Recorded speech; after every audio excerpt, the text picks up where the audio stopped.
So let's talk about setting a goal, the goal for yourself. What are you going to do? What steps are you going to take? What are you going to implement? How far are you going to go? What's your ultimate goal versus your goal for right now, today, or next week, or next month?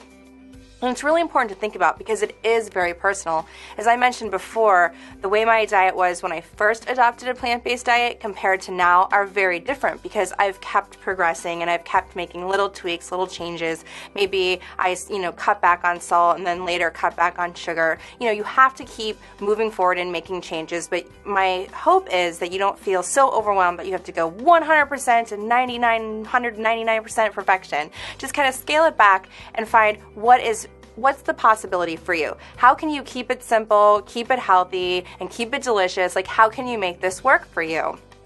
And that's what this point is about, setting this goal for ourselves. But one thing I do like to remind people is, for a lot of us, and this is from working with thousands and thousands of clients, almost all the time, the people who had the best success and were the happiest just ripped the Band-Aid off. They didn't slowly pull the Band-Aid off, but they just ripped it off and really made a substantial change. And the reason for that is it's kind of a little bit, I like the lottery ticket analogy, where you can get 1 or 2 numbers right and you might win a little bit of money, but if you want to hit the jackpot, if you want to get those mega millions and really, extreme winnings, you got to get all the numbers, or at least almost all of the numbers.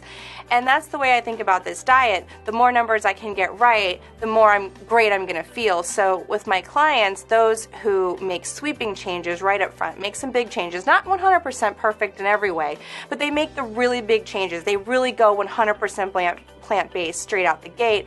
They feel good, they look good, and they're adapting to this new lifestyle. They really embrace it, versus my clients who tend to sort of mosey along, find it a lot more challenging, especially when it's like letting go, because you kind of keep going over the cycle again and again. But it's not one size fits all. You might need the baby steps. Someone else might not need to. Maybe you need to pull the Band-Aid, but you have to find what works for you and give it your all and just stick with it and ask yourself, what's my goal today? What's my goal tomorrow?